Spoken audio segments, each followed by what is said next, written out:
Now, what is good in times like this, and it's really important that the government actually steps in and allay fears, especially in the time where there could be a few who could try and make a fast buck of a crunch. Now, is there an actual crunch in terms of shortage? Is there hoarding? The government has constantly come out and clarified on this. So the latest news break that is coming in from the government amidst alarm over LPG crunch.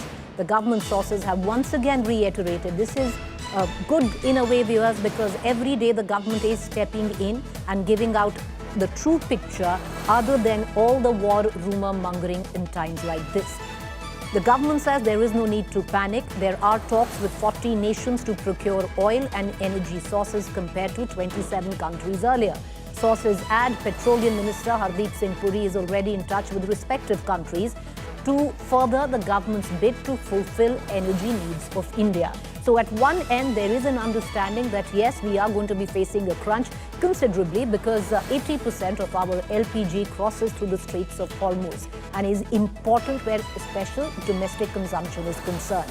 The government has also redrawn a whole map of reprioritizing LPG, from commercial interests more for domestic household interests. But they're also saying that no need to panic. We don't have a shortage as of now. We are already en route to procure LPG from 40 other nations as respect to 26 nations that we used to earlier.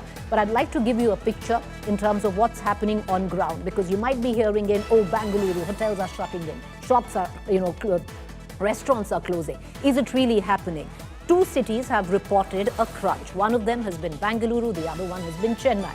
I'm going to cut across to both the cities. Sagai Raj joins us from Bengaluru, while Anaga joins me from Chennai. Sagai, since the last 2 days, there have been reports that hotels will shut down in Bengaluru. That hasn't quite happened, but certain restaurants are facing a bit of a shortage. Can you elaborate?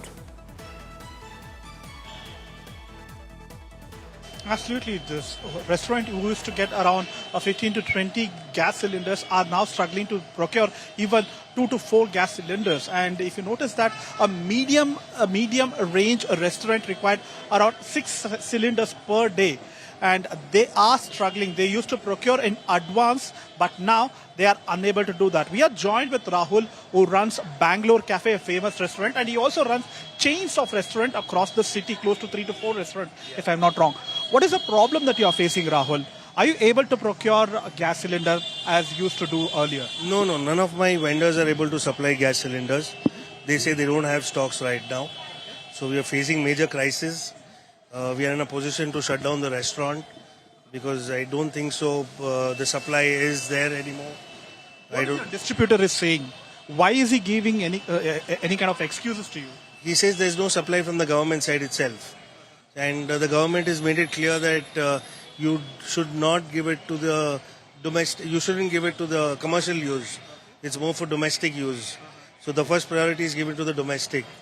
So we are left with nothing to shut down. I think we'll have to close down the restaurant. So how many cylinders you require for this restaurant and the other restaurants? See, we own 3 brands, which is one is Bangalore Cafe, 4 and Bangalore Tindis. On an average, we require 20 to 25 cylinders a day.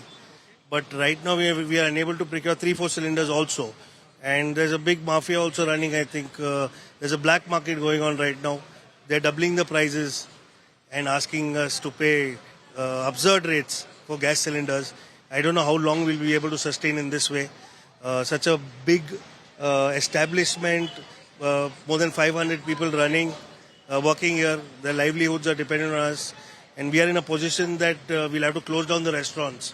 It's a big impact on us. I don't know what will happen in the near future. It is a COVID-like situation right now for us.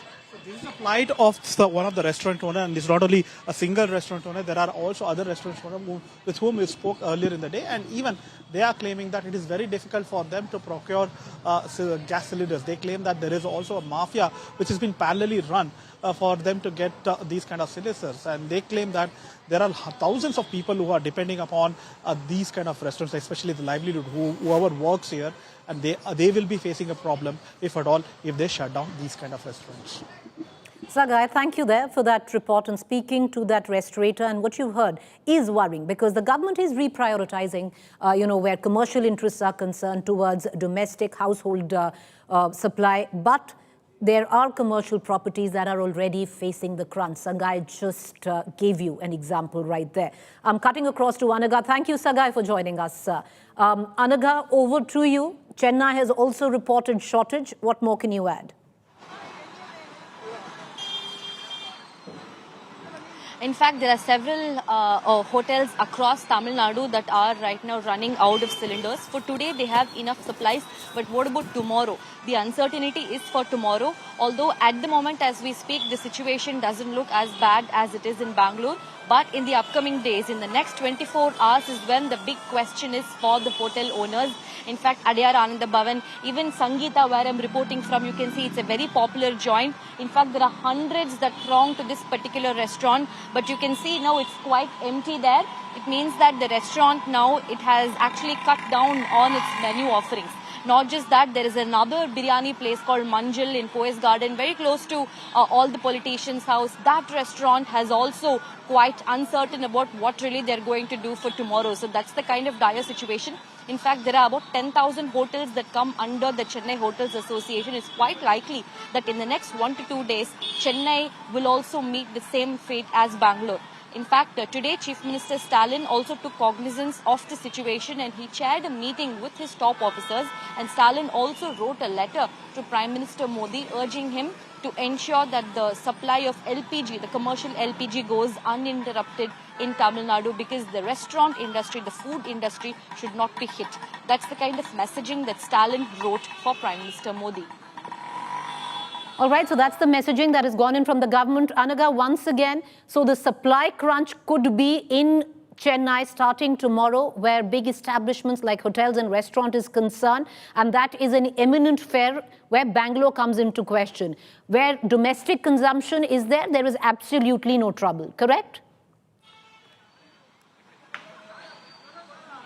Well, in fact, there are a lot of domestic, families and all. They've already booked cylinders, but till now, even though it has been close to a week since booking, cylinders have not arrived. Even though the government is sending out messages that there is no interruption when it comes to domestic uses, but on reality, there are a lot of families that are complaining about not having cylinders at their homes. Even today, this morning, when I was reporting, I spoke to a bunch of families who are still facing cylinder supply crunch at their home. So while the government is there sending out all those messages, but when it comes to supply chain, the ground reality, it is very much disrupted. Families also are facing disruptions when it comes to procuring cylinders for their household uses.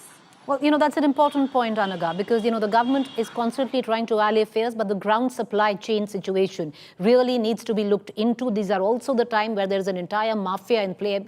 There are a certain set of people who like to make a quick buck at the back of a crisis, and that is also possibly happening where these cities come into question. So the government needs to crack the whip on multiple counts. Thank you, Anaga, for joining us.